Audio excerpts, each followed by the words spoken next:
I'm Mr. Kakao, dan kita akan kembali mengulas sebuah cerita series Donghua yang dipenuhi dengan kengerian, kehororan, dan penuh dengan ketegangan, apalagi kalau bukan The Infinitor. Openingnya jangan lama-lama karena kita akan langsung jos ke jalur ceritanya.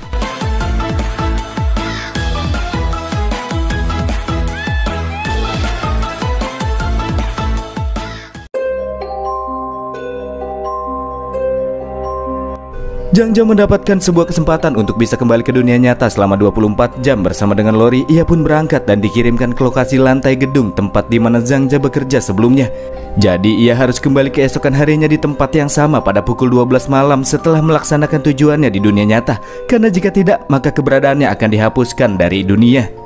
Masuk ke dalam lift untuk segera keluar dari tempat tersebut, ada pula Pak Sapam yang berpapasan dengan keduanya dan ikut turun dengan menggunakan lift yang dimaksudkan. Tapi tiba-tiba saja lift yang mereka tumpangi mengalami sebuah kendala.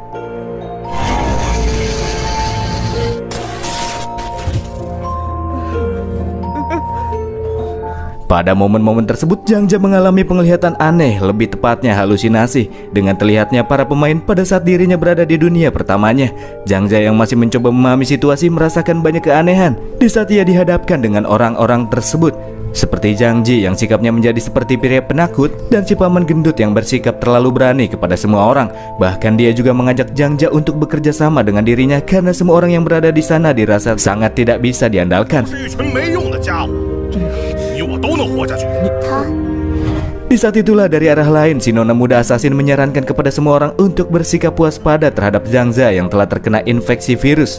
Hingga pada akhirnya MC pun semakin bingung karena di sini ia terus disudutkan dan ditekan oleh banyak pihak yang tidak lagi mempercayainya.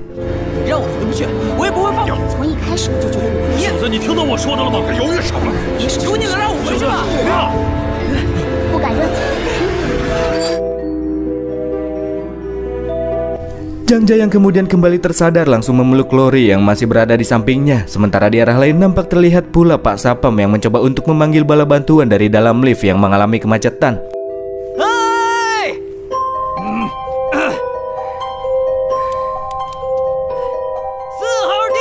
Melihat ke dalam ponselnya, Zhangja mendapati bahwa di dalam lift tersebut juga tidak terdapat sinyal, yang artinya mereka juga tidak bisa meminta bala bantuan dari luar dengan menggunakan alat telekomunikasi. Lori yang sangat peka terhadap situasi di sekitarnya pun merasa jika lift tersebut akan segera terjatuh. Di saat yang sama terjadilah guncangan cukup hebat yang menunjukkan apabila lift tersebut akan segera jatuh.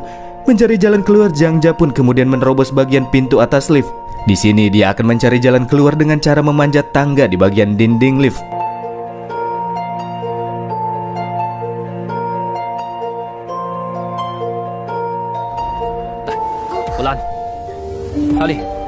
Pada awalnya Pak Sapa menolak untuk melakukan rencana tersebut karena dianggap terlalu beresiko, dan dalam hal ini mereka hanya perlu menunggu bala bantuan tiba di sana. Namun setelah Zhangja mengatakan kalau mereka sudah kehilangan kontak dengan dunia luar sehingga tak akan ada bala bantuan yang tiba dan lift yang mereka tumpangi bisa saja jatuh kapan saja, pada akhirnya Pak Sapa pun ikut join dengan rencana tersebut. Lift yang semakin berguncang menandakan jika mereka tak lagi memiliki banyak waktu.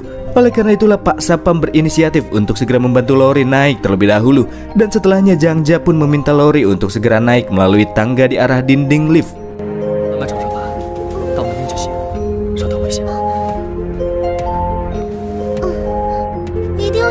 Kini hanya tinggal Pak Sapam saja yang masih belum naik ke atas lift.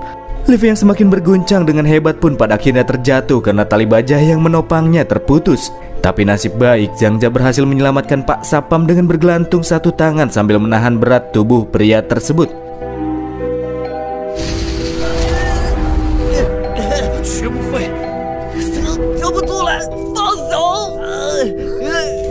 Tali yang tak mampu menahan berat dari dua pria penuh dosa ini pun kemudian ikut terputus. Dan sebelum keduanya jatuh dari ketinggian, Zhangja memanfaatkan pisau yang diberikan oleh Chusuan, menusuknya ke arah dinding dan membuat keduanya bisa escape dari kematian. Terus memanjat ke atas, mereka pun setelahnya berhasil masuk ke dalam sebuah lantai gedung dan kembali dipertemukan dengan sosok yang tidak asing.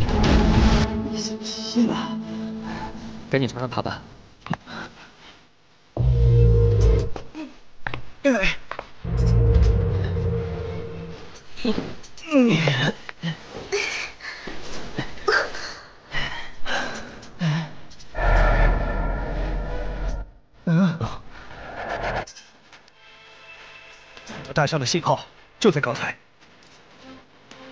我们收。 Kita akan bergeser ke ruang sistem Raja Para Dewa bersama dengan Chusuan yang tengah membeli beberapa perlengkapan tempur serta meningkatkan beberapa kemampuan fisiknya, meningkatkan kekuatan baku hantam agar bisa bertahan dalam dunia selanjutnya.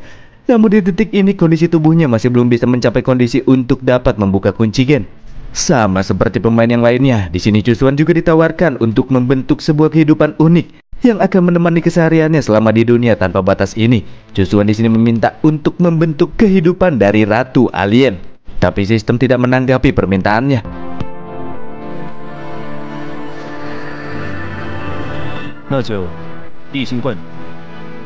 Hal semacam itu nampaknya tidak bisa diciptakan, karena itu tidak memungkinkan. Chusuan kemudian meminta ikan besar legendaris saja, tapi lagi-lagi sistem tidak menanggapinya. Dan pada akhirnya ia pun meminta untuk dibuatkan salinan tubuh dari seorang pria yang ia kenal. Dan setelahnya Chusuan pun keluar dari tempat tersebut.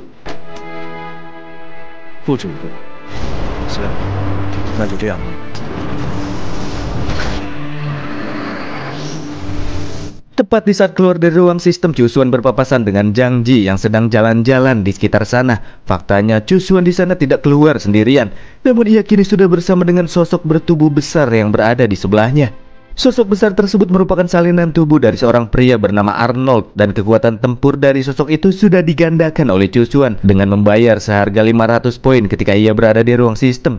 Alasan mengapa Chusuan menciptakan Arnold sudah pasti supaya kemungkinan bertahan hidup si jenius ketika berada di dalam dunia horor bisa lebih tinggi, karena terdapat seorang pengawal kuat yang bertugas untuk menjaganya dari bara bahaya.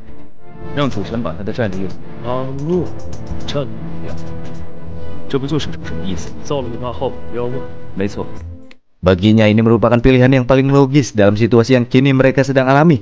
Sambil berjalan pergi, Chusuan juga menyarankan Zhang Ji untuk lebih banyak berlatih, karena dia sudah membuang kesempatan mendapatkan harapan hidup yang lebih tinggi dengan menciptakan kehidupan-kehidupan klise seperti wanita yang tentunya kurang berguna untuk bertahan hidup di dalam dunia tanpa batas ini. Ungkapan Chusuan membuat Zhang Ji marah-marah. Ia pun menyatakan memang benar yang ada di dalam pikirannya hanyalah perempuan saja, tapi setidaknya ia masih mempunyai sikap yang manusiawi, tidak seperti si jenius yang selalu menghalalkan segala cara untuk bisa mencapai tujuannya. Kita kembali beralih ke dunia nyata. Pak Sapam kini melaporkan segala insiden yang terjadi kepada atasannya. Ia melaporkan hal tersebut agar lift di dalam gedung ini segera ditangani dengan benar. Karena atasannya ini tidak percaya kepada Pak Sapam, kemudian Dr. Osart lah yang menjelaskan dengan nada yang tegas apabila lift tersebut rusak karena kurangnya maintenance, dan hal semacam itu bukan kali pertama terjadi. Sebagai pemilik properti terbesar di gedung tersebut, Dr. Osart menyuruh pihak pengurus untuk segera menangani lift tersebut jika mereka tidak mau kehilangan pekerjaannya. Setelah menutup panggilan, Dr. Osart pun menghampiri Zhang Jia dan sedikit memberikan masukan karena tindakan yang MC lakukan itu agak gegabah. Memang benar kali ini dia sudah seperti pahlawan karena berhasil menyelamatkan nyawa gadisnya dan si Sapam. Tapi kejadian seperti itu takkan berhasil jika terjadi di lain waktu. Ya, Zhang Jia pun membenarkan perkataan yang diucapkan oleh sang dokter. Oh, 没有，的确不是逞英雄的时候。别以为我不知道他们想干什么。 Kembali menerima telepon membuat kita mengetahui jika Dr. Osart kini tengah melakukan sebuah penelitian yang dimaksudkan untuk menyelamatkan banyak nyawa para manusia di masa mendatang apabila penelitian berhasil mencapai goals yang sudah ditentukan. Ini penelitian asli, Yandro, bukan penelitian yang mengarah ke wabah zombie. Oleh karena itulah Lori meminta kepada si dokter untuk melakukan pengobatan kepada Pak Sapam yang sedang sakit. Dan kemudian detailnya dijelaskan oleh Zhang Jia di mana Pak Sapam mengalami penyakit yang cukup parah. Jadi Zhang Jia berharap agar sang dokter memberikan beberapa saran dan masukan kepada Pak Sapam. Tapi Pak Sapam malah menolak karena jelas sebelumnya ia sudah didiagnosa kalau penyakit yang ia alami tidak bisa disembuhkan. Di lain hal ia juga tidak memiliki banyak uang untuk biaya pengobatannya.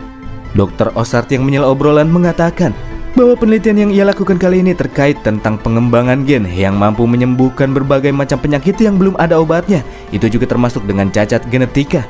Jadi bila penelitian yang ia kerjakan sukses besar, penyakit kronis seperti yang diderita oleh Pak Sapam sekalipun bisa dihilangkan. Hingga saat ini Dr. Osart sudah mencapai terobosan besar dan akan segera menyelesaikan semuanya. Namun untuk menguji penelitiannya secara klinis, ia memerlukan partisipan yang sukarela untuk melakukannya. Para partisipan ini bukanlah suatu objek percobaan, karena Dr. Osart hanya menerima orang-orang yang secara sukarela mau mengikutinya. Bagi Pak Sapam sendiri hal ini merupakan sebuah kesempatan hidup.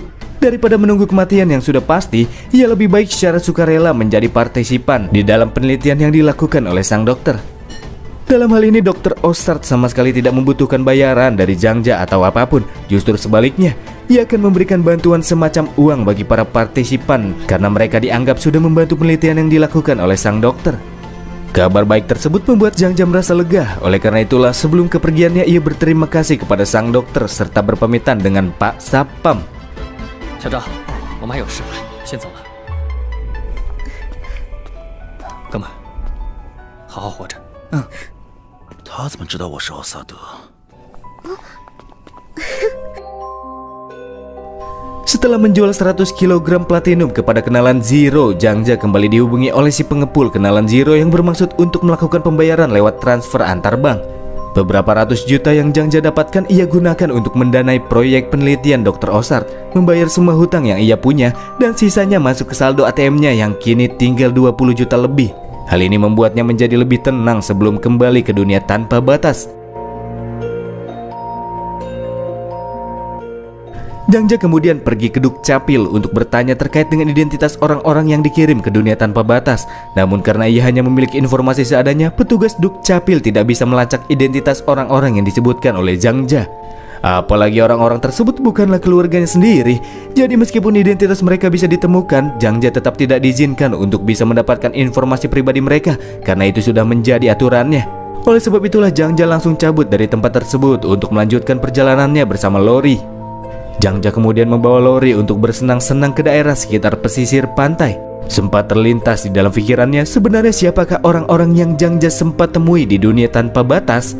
Apakah para pemain tersebut berasal dari dunia yang berbeda dengan dunianya ataukah tidak? Memikirkan semua itu membuat dirinya pusing sendiri. Lori yang merasa diabaikan oleh Zhangja yang terus melamun sendirian pun memberikan beberapa keluhan. Tapi dengan sedikit gombalan-gombalan Lori pun bisa ia kembali luluhkan. Tapi pada momen-momen tersebut ia merasakan adanya seseorang yang mengintai posisinya dari arah kejauhan. Oleh sebab itulah Zhangja langsung membawa Lori pergi dari lokasi tersebut. Dan ternyata benar saja, dari arah kejauhan di tempat yang tersembunyi terlihat seorang sniper yang merasa jika keberadaannya sudah ketahuan oleh target yang memiliki kemampuan persepsi yang jauh melebihi manusia pada umumnya.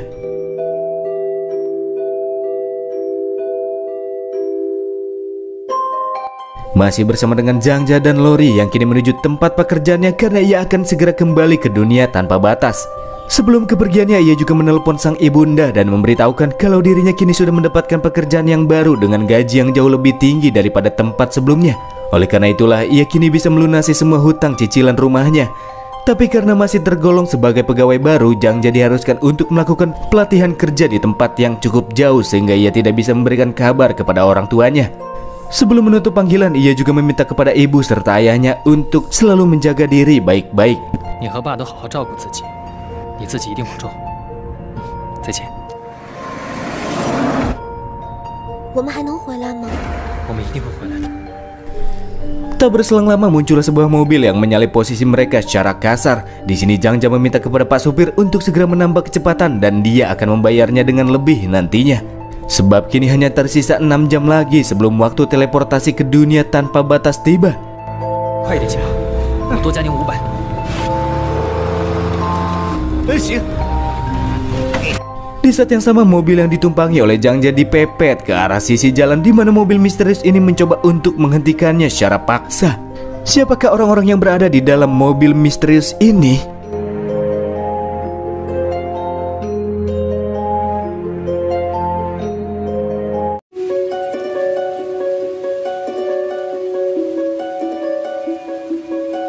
Setelah mobil taksi yang ditumpangi oleh Zhangja berhasil dihentikan, Pak Supir langsung melabrak mobil misterius yang melakukan semua itu. Di saat yang sama turun dari mobil hitam tersebut 2 orang tegas berseragam hitam-hitam dan salah satu dari mereka lantas membungkam sang supir yang banyak cincong. Pria berseragam tersebut juga meminta kepada Pak Supir untuk diam dan bersikap kooperatif bila ia tidak mau mendapatkan masalah yang semakin besar. Karena merasa ngeri, pada akhirnya si supir pun menuruti perkataan pria tersebut. Melihat Lori yang penuh dengan kekhawatiran, Zhang Jia pun menenangkannya dan meyakinkan wanitanya jika semua yang terjadi kala itu akan berakhir baik-baik saja. Tak lama berselang, seorang pria berseragam yang datang menghampiri Zhang Jia kemudian memintanya untuk segera ikut bersama dirinya karena ada seseorang yang mau bertemu dengannya. Karena sama sekali tidak mengenal mereka, tentu Zhang Jia akan mau ikut dengan pria itu begitu saja. Apalagi mereka sangat aneh dan terlihat cukup berbahaya. Pria berseragam pun memaklumi hal tersebut. Oleh karena itulah ia akan segera memperlihatkan identitasnya agar Zhang Jia bisa lebih mempercayainya.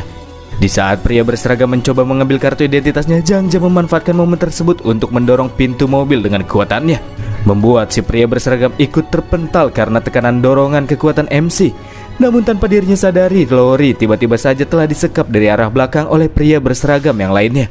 Karena wanitanya ditodong pistol, Zhang Jia pun tidak bisa berbuat apa-apa. Dan pada akhirnya ia pun dibuat tak sadarkan diri dengan menggunakan alat kejut bertekanan maksimal.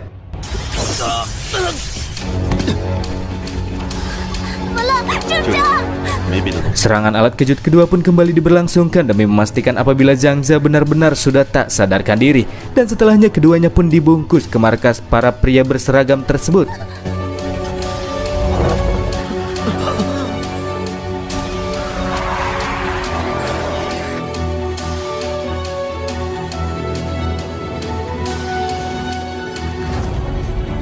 Setelah membuka kedua matanya, Zhang Jia kini sudah berada dalam posisi terborgol di dalam suatu ruangan kosong yang kedap suara. Ya, ini merupakan ruang yang biasa digunakan untuk melakukan interogasi kepada seseorang.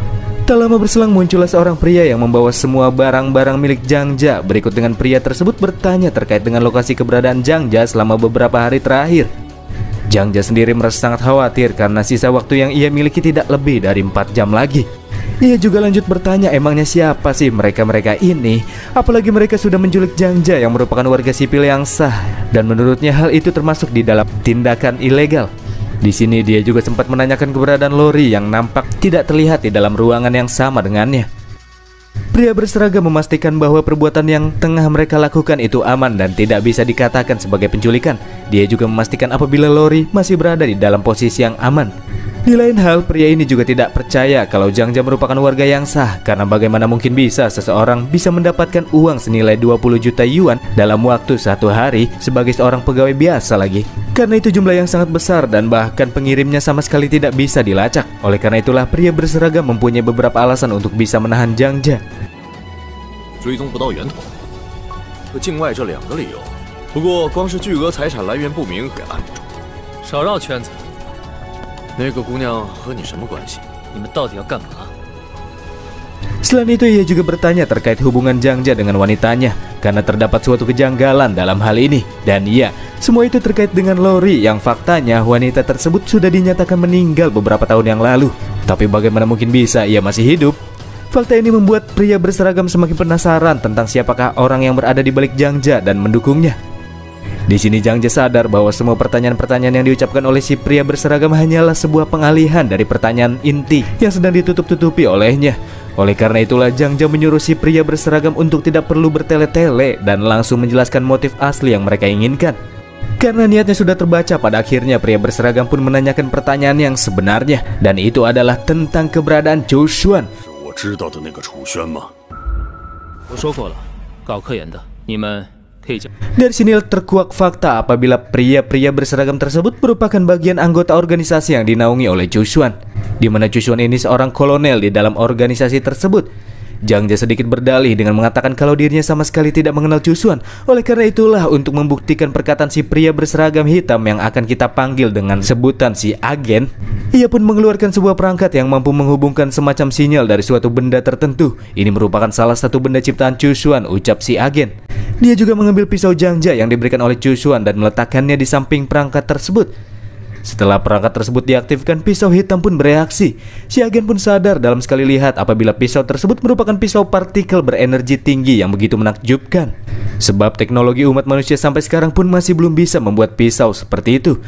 Dan ternyata di dalam pisau tersebut juga dengan disengaja diletakkan sebuah chip pelacak yang seharusnya terdapat di dalam tubuh Zhou Xuan.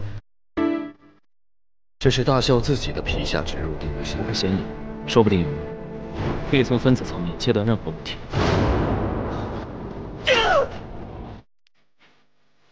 Kita akan beralih ke dalam ruang Raja Para Dewa. Nampak terlihat Chusuan yang berdiri tepat di depan pilar cahaya, dan tak lama setelahnya muncul pula Zhang Ji yang datang karena ia merasa khawatir dengan Zhang Jia yang masih belum kembali. Padahal waktu tersisa yang ia miliki hanya tinggal 2 jam lagi. 还有不到2小时，你就这么和我们这里不是一样吗？你在这儿啊？菜都凉了。哎，你们 Bersama dengan Zhang Ji, Chusuan sedikit membahas terkait seputar bentuk kehidupan unik yang ditawarkan oleh Raja Para Dewa, di mana bentuk kehidupan ini nyatanya hanyalah sebatas kloningan saja, yang keberadaannya sudah tidak ada lagi di dunia nyata. Sedangkan alasan mengapa Chusuan tidak memberitahu fakta ini kepada Zhang Jia itu karena MC adalah tipikal orang yang memiliki tingkat emosional yang cukup tinggi dan tidak akan terlalu percaya dengan apa yang disampaikan oleh Chusuan. Oleh karena itulah Zhang Jia harus melihatnya dengan mata dan kepalanya sendiri untuk mengetahui bahwa wanita yang ia bawa hanya sekedar kloningan saja. 和他说什么都不会改变他的决定。他是一个只相信自己长大的男人，他一定会回去。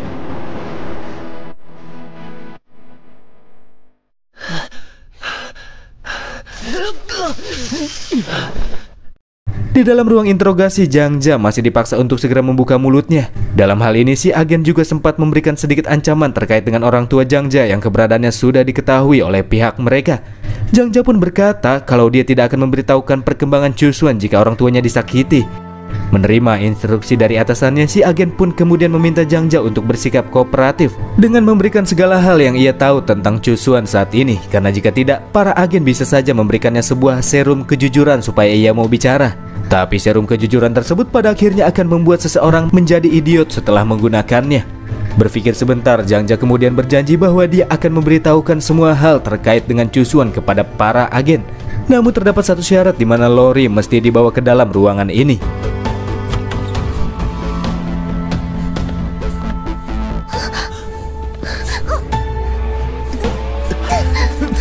不要碰他！阿里，对不起，我就放心了。 Setelah syarat tersebut dikabulkan dan kedua muda-mudi ini kembali bersama, Zhang Jia pun memulai pemberontakan agar ia bisa meloloskan diri dari tempat tersebut karena waktu yang keduanya miliki sudah semakin menipis.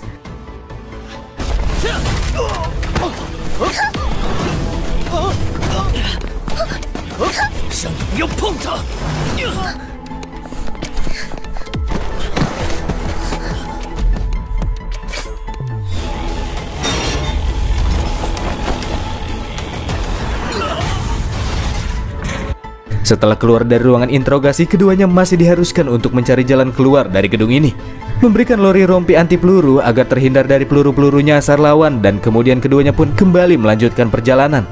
Selama perjalanan mencari jalan keluar, keduanya juga sempat dihadang oleh para pasukan bodrek bersenjata. Namun mereka semua bisa diatasi oleh Zhang Jia yang akhirnya kini menunjukkan kekuatan supernya secara terang-terangan.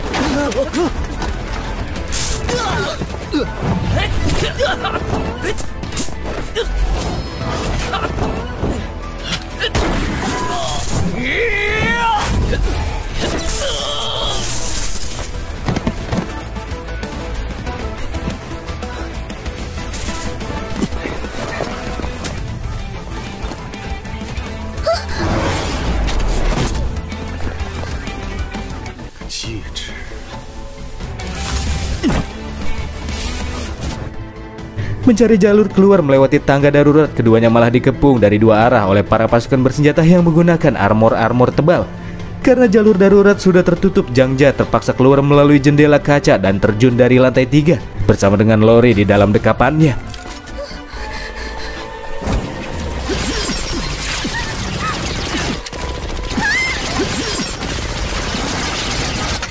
Ali，抱紧我！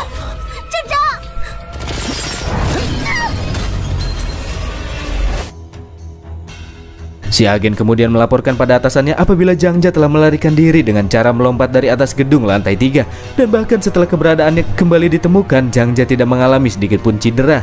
Bukan hanya kemampuan fisiknya saja yang tidak normal, senjata-senjata yang ia bawa juga dirasa sangat tidak normal.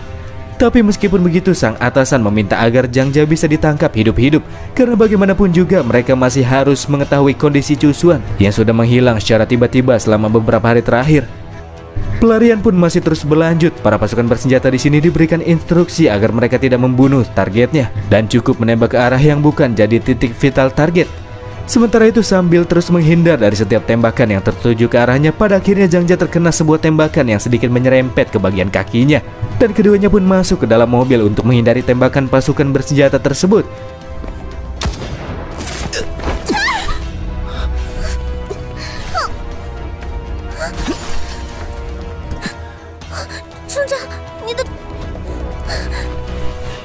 别怕，我没事。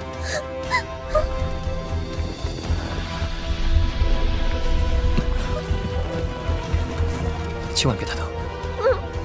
Sadar apabila para pasukan bersenjata sudah semakin dekat dengan posisi mereka, Zhang Jia kembali memanfaatkan pisau partikel bertekanan tinggi sebagai kunci mobil. Dan setelah mesin mobilnya hidup, keduanya pun berhasil melarikan diri dari para pasukan bersenjata yang melepaskan banyak tembakan ke arah mobil mereka.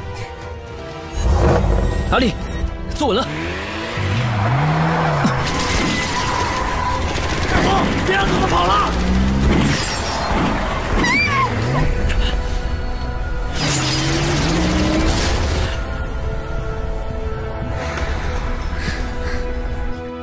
Kini hanya tersisa 40 menit lagi sebelum waktu yang ditentukan tiba.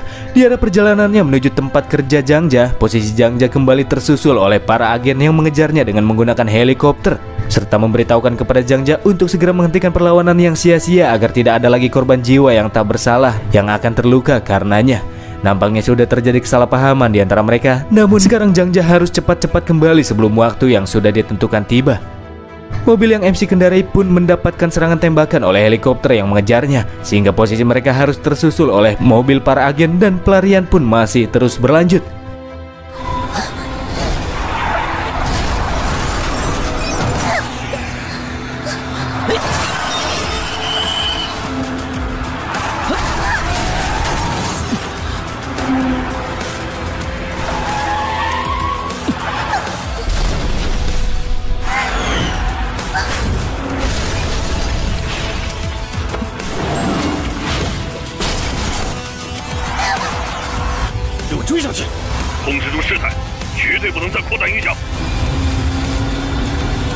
Tembakan yang terdaratkan ke bagian ban mobil membuat ban meletus dan menyebabkan kemudi oleng, sehingga mobil tersebut menubruk bagian sisi jalan dan terjun keluar dari jalan tol.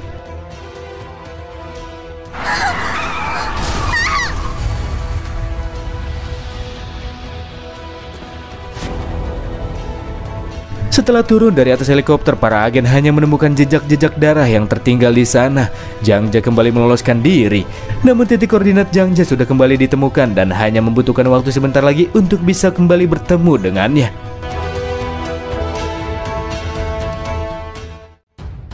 Pak agen kemudian mengutus para pasukan bersenjatanya untuk segera menelusuri area taman yang lokasinya cukup berdekatan dengan tempat mereka sekarang.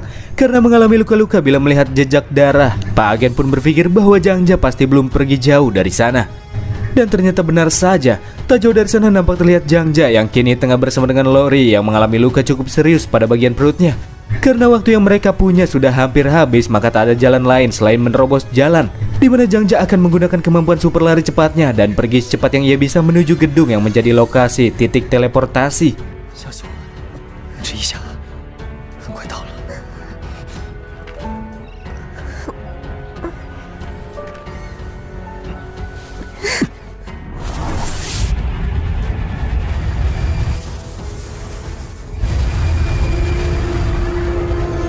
Kita kemudian akan beralih ke tempat interogasi sebelumnya, dan kita akan diperlihatkan dengan seorang petinggi dari organisasi Zhusuan yang melakukan rencana penangkapan.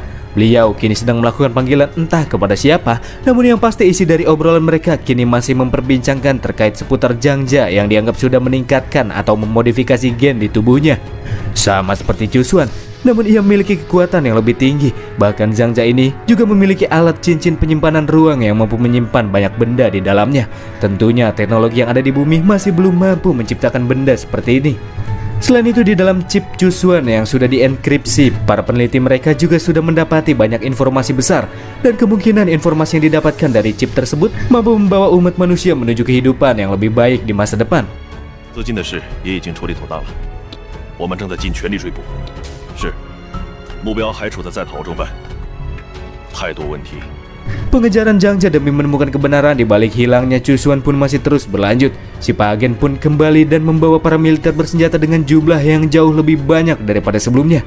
Tak lama berselang, para personil yang bertugas mencari target dari atas helikopter pun dibuat tercengang di saat mereka menemukan sang target yang kini sedang melompat dari gedung pencakar langit ke gedung yang lainnya. Karena mana mungkin ada manusia yang mampu melakukan hal sedemikian rupa. Lokasi Jangja yang kini sedang berlari menuju ke arah sebuah gedung pun langsung mereka laporkan kepada si Pak Agen.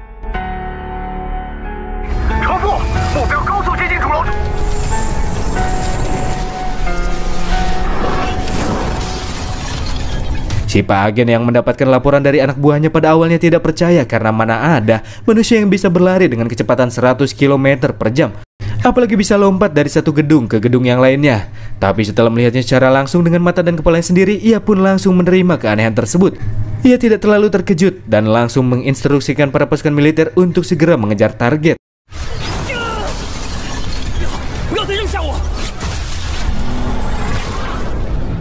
你们就守在大门 ，A 组去电梯 ，B 组从楼梯上密监视正面大楼幕墙。 Masuk ke dalam gedung, Pak Agen menyebar para pasukan bersenjata ke berbagai arah pintu masuk dan keluar. Hal ini ia maksudkan agar Jangja tidak lagi memiliki tempat lain untuk bisa kabur dari kepungannya. Menurut beberapa pasukan pengintai, target mereka kini sudah dalam posisi diam di suatu ruangan, bukan tanpa sebab, karena Jangja kini sudah berada di titik lokasi teleportasi, dan kini ia hanya perlu menunggu hingga waktu untuk keduanya dilemparkan kembali ke dunia tanpa batas. Nampak terlihat pula apabila kondisi Lori kini sudah semakin parah, di mana wanita ini hampir sudah tidak lagi sanggup menahan perih hingga akhirnya ia pun mokat. 阿里，相信我，阿里，再坚持一下，我们马上就能回去了。都是幸运，岁月很美，字眼中的明风也很轻，是信仰悠悠背起心，哦，可惜谁同我痴心记心不休息。 Jangja yang baru saja kembali ke ruang para dewa dalam kondisi kepayahan memohon, meminta dan mengemis kepada Raja para dewa agar beliau kembali membuat Lori membuka kedua matanya. Jangja bahkan bersedia untuk membayar dengan semua poinnya asalkan Lori bisa kembali dihidupkan. 求你了，主神！你不是无所不能吗？要我干什么都……我求你了，有我的点数。 Tak lama berselang, tubuh Lori pun mulai terangkat dan tertarik masuk ke arah pilar dewa dan kemudian menghilang.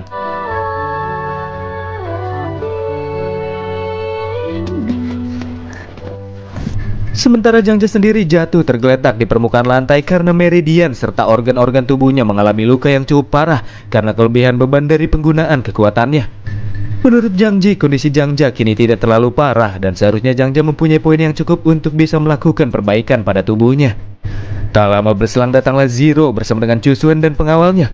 Melihat kehadiran Chusuan, Jangja pun langsung bereaksi, bergerak cepat ke arahnya sambil melakukan tusukan. Namun tusukan tersebut berhasil dihalau oleh Arnold. Dari arah belakang dengan nada yang keras, Jangji bertanya kepada Jangja mengapa ia menyerang sesama mereka. Sesama matamu, ucap Jangja yang menjelaskan apabila Chusuan sudah menaruh alat pelacak di dalam belati yang ia berikan. Sehingga Jangja harus diintai oleh organisasi Chusuan, ditangkap dan diinterogasi seperti tikus, serta mesti harus mati-matian melarikan diri dari kejaran orang-orang tersebut. Sebelum menghadapi Chusuan secara langsung, Jangja harus menghadapi Arnold, si bodyguard, dalam duel adu baku hantam 1 lawan 1. Janlan yang bermaksud ingin menghentikan Jangja pun ditahan oleh Jangji, karena ini adalah waktu yang tepat bagi Jangja untuk melampiaskan amarahnya.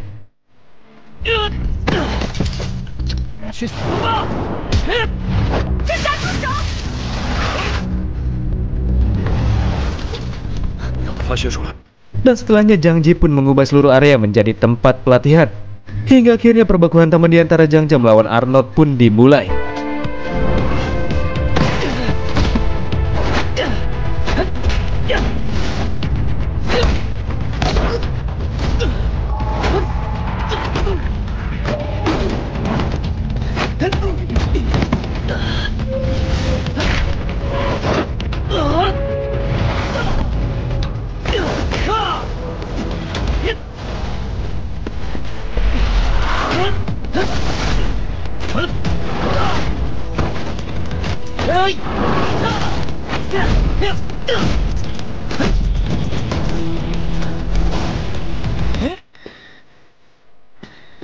Dan pada akhirnya Jangja pun berhasil menumbangkan Arnold dengan tikaman di leher sebagai serangan penghabisan.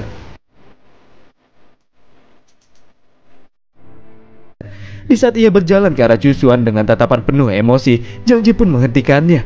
Lanjut Janlan yang mengatakan apabila Jangja membunuh Chusuan maka poinnya akan berkurang 1000. Karena poin Jangja juga cuma 1000, jadi jika ia berhasil menghabisi Chusuan maka selanjutnya ia juga akan ikut lenyap bersama dengan Chusuan karena poinnya yang sudah minus. Karena beberapa bujukan dari Janlan, pada akhirnya Jangja mengurungkan niatnya untuk menghabisi Chusuan di sini. Tapi Jangja berjanji akan tetap menghabisinya apabila orang tuanya yang berada di dunia nyata juga ikut diincar oleh orang-orang Chusuan. Chusuan pun bertanya, apakah alat pelacak yang dia pasang sebelumnya diambil oleh pihak organisasi? Karena Jangja tidak menjawab, maka artinya iya. Dan bila itu benar, maka artinya itu bagus, dimana Jangja tidak perlu merasa khawatir lagi tentang nasib keluarganya. Karena nyatanya, benda tersebut bukan sekedar chip pelacak biasa, sebab di dalamnya terdapat informasi besar yang diinginkan oleh pihak organisasi tersebut. Jika mereka berhasil membuka informasi tersebut, maka besar kemungkinan mereka takkan lagi menonjolkan diri untuk membuat kekacauan yang berkelanjutan. Chusuan juga meminta maaf karena ia sudah melakukan hal ini kepada Jangja sehingga dirinya jadi ikut terlibat dalam bahaya. Namun ia memiliki beberapa alasan, sebab informasi yang ia kirimkan itu sangat besar dan berpengaruh terhadap kehidupan di dunia nyata. Dan bahkan itu juga bisa membantu para pemain untuk bisa bertahan hidup di dunia tanpa batas, karena dukungan dari luar itu dirasa sangat penting. Chusuan melakukan rencana diam-diam ini juga karena ia masih belum tahu apakah Raja Para Dewa akan membiarkan dirinya kalau ia menyebarkan informasi dunia tanpa batas ini ke dunia nyata secara terang-terangan. Makanya dia diam-diam agar tidak terjadi hal-hal yang tidak diinginkan. Perdebatan mereka pun mencapai titik final di saat Jangja berkata bahwa dia takkan lagi bekerja sama dengan Chusuan meskipun dunia selanjutnya akan sangat sulit untuk bisa diselesaikan. Selain itu, jika Chusuan kembali menggunakan Jangja dan kawan-kawan hanya untuk kepentingannya sendiri, Jangja berjanji kalau ia akan menghabisi Chusuan dengan tangannya sendiri.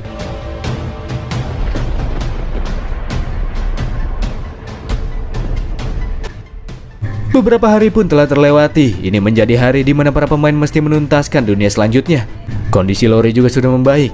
Jangja berterima kasih kepada Zhang Ji karena sebelumnya si paman juga sempat menyumbangkan beberapa poinnya untuk bisa kembali menyelamatkan Lori. Tak lama berselang, Jiro dan Chusuan pun muncul di sana, diikuti dengan Janlan yang bertanya, kenapa jumlah pilar cahaya yang kini muncul ada 20 pilar tidak seperti sebelumnya?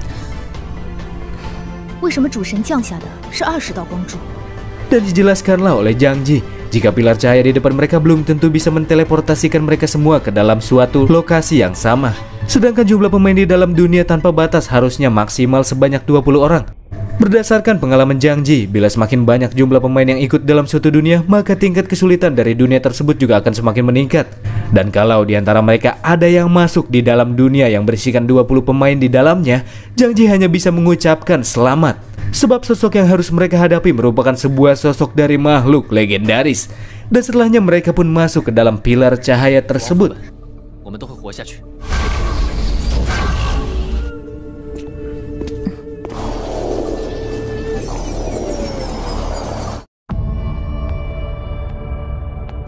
Sesaat setelah masuk ke dalamnya, mereka pun dikirim ke sebuah area berkabut yang begitu misterius.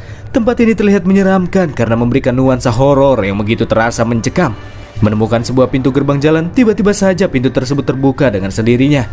Dan ternyata orang yang membuka pintu tersebut adalah seorang pemain yang langsung menyuruh Jangja serta yang lainnya masuk karena semua pemain yang dikirim ke dunia tersebut sudah berkumpul di dalamnya. 这里是，赶紧进来吧。对不起啊，我们这不是到了吗？其他人都到了。 马上台风就要来了，尽量自觉点吧。20号人呢，我不可。 Tepat setelah masuk ke dalamnya, Jangja mendapatkan penglihatan mengerikan di mana dirinya melihat sebuah sosok berukuran besar, namun terlihat tidak begitu jelas karena tertutup oleh kabut-kabut yang tebal.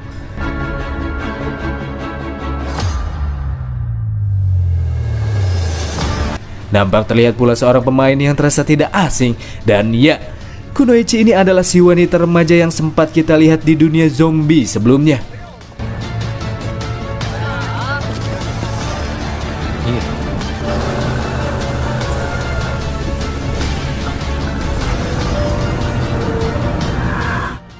Kalau dilihat-lihat sih, nih monster mirip-mirip sama yang ada di episode awal, guys. Mirip nggak? Dan itulah akhir dari ending serial Donghua The Infinitor season pertama. Untuk season keduanya masih belum ada kabar ya. Jadi semoga aja molornya nggak terlalu lama nih. Soalnya endingnya nih gantung abis. Oke, sekian dulu dari saya dan akhir kata, bye.